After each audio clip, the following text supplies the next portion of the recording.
Good morning, y'all. Well, actually, what time is it?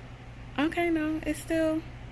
I don't know. Probably it's still morning for y'all. It's somewhere in the mid morning afternoonish for me. I don't really know because my computer is on East Coast time. I'm on Atlantic Standard Time, and the majority of my friends are on Arizona time. So I don't know what's going on. But anyway, um, I just wanted to come and say hi to y'all real quick because man, it's a lot. It's a lot going on right now, and I typically do not share what's going on with me like directly in the moment. I only share my trial when I can also share the triumph. Like, I'm not a person to literally just like come on social media and just whine. That to me is like such a fruitless activity. But if you can share something that you've gone through and then also share how you overcome it, or how you overcame it, then I think it's really helpful, for the edification of the body, for the edification of the community. But today, I don't know. I'm like still in the middle of this shit, but I just felt the spirit saying like, nah, go ahead and just share. So I'm not going to share everything because some things are still very sensitive right now. But I did just want to say, man, like, sometimes you go through like the hardest shit that you ever been through in your life. And it's definitely stuff that would break you. That was sent to break you, and definitely stuff that would break a weaker person, for sure. For sure, there have been opportunities where I'm like, damn, should I just go to an asylum? Because this is crazy as hell. Like, it sounds like it might be nice in there. They got 3 hots and a cot. They got food. They got activities. Like, I can just color and, like, be at peace with some Jello. Like, that sounds, like, really nice right now. But I don't have that option. So, a lot of times black people don't have the option to just go and get institutionalized. So we have to just push the hell through. Our push through game is way, way, way strong. But with that being the case, I just felt the need just to be like, you know what? Even when you're going through your worst shit, even the worst shit that you've ever gone through, you went through. If you're still here, you went through. And that alone is a testimony. That alone is something so powerful. So I'm reminded of that right now while I'm in the middle of this shit storm. It's literally like ongoingly crazy as hell right now. But God is providing like every step of the way. And so I am reminded to be thankful in the moment, and to be thankful for the small things, and to be thankful for how he literally makes a way out of no way, to be thankful for how each step is ordered and is moving me forward. And even though I don't necessarily like how things are going, I have to still stand back and be in awe that I am provided for. And when I share my full testimony, I think I'll share my full testimony in the new year, which for me is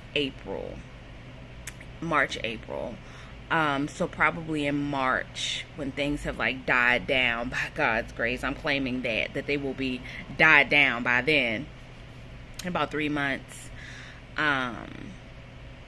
I'll share the fullness of how 2022 tried to take me the hell out of here.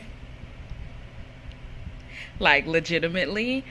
And I'll share the full testimony. But while I'm in the midst of it, I just wanted to encourage anybody else who's in the midst of their own shitstorm. The girl, my brother, auntie,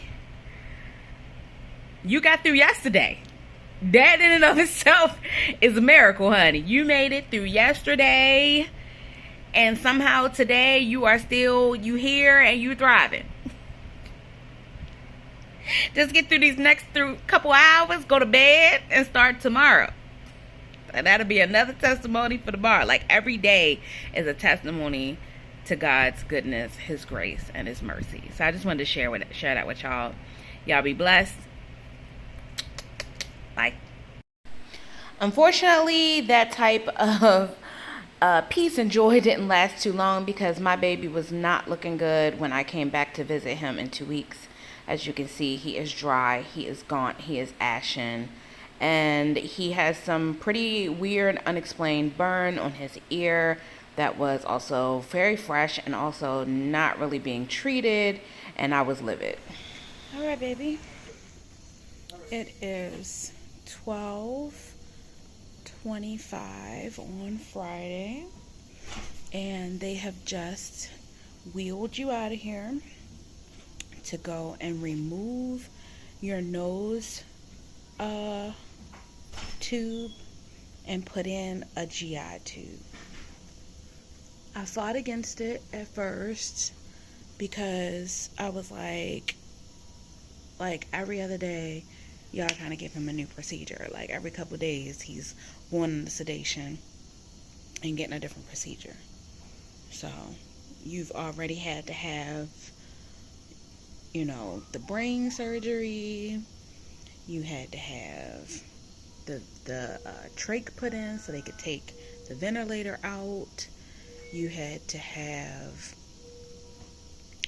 a filter put in your belly so that the blood clots that you have in your legs wouldn't make it to your lungs. And now you're having to have another procedure to put in this GI tube. And I was just kind of like, does he absolutely have to have it? And they were like, well, yeah, because it's going to be a while before he can kind of eat on his own. And we don't want to leave the nose tube in. So I didn't want to leave the nose tube in either. So I'm happy about that part. I'm happy to get that done and out of the way today. But I just was not very excited about you going under anesthesia again. So I was talking to the anesthesiologist, and I'm like, is there any risk of him like having to go under fucking anesthesia, 3 and 4 and 5 times for various procedures, like back to back like this? Like, this is the 4th procedure in 3 weeks.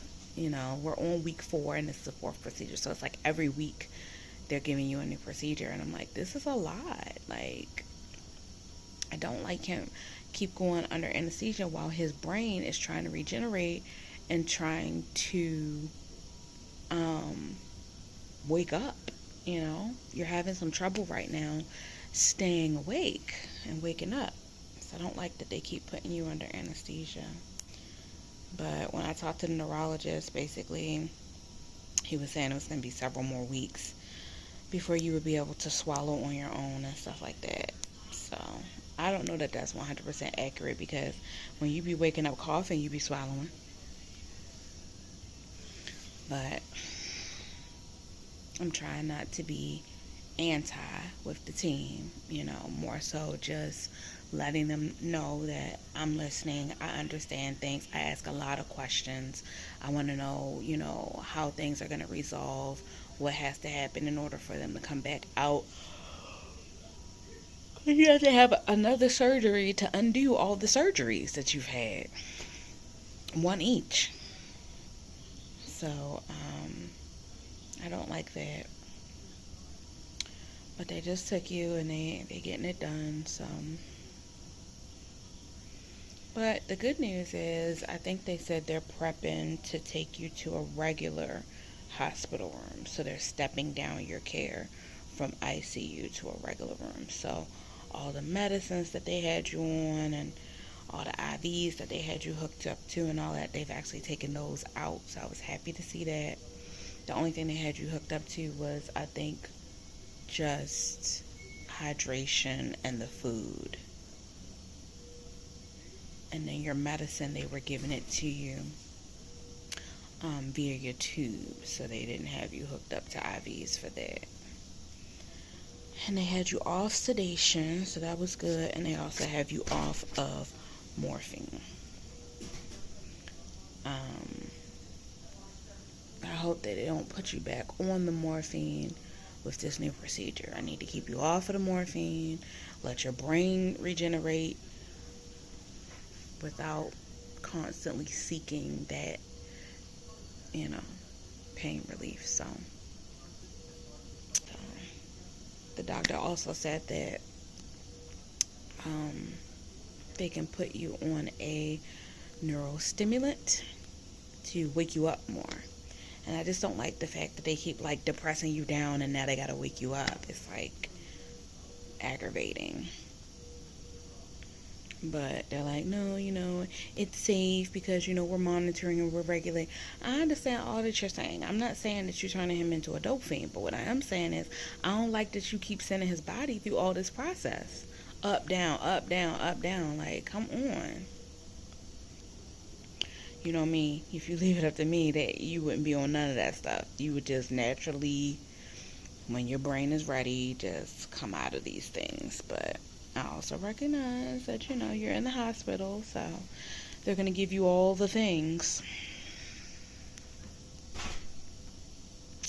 So, yeah. Well, y'all, in part 6, we move on up to the regular floor, and that's where the drama really unfolds. So, thanks for watching, and I will see y'all next time on part 6.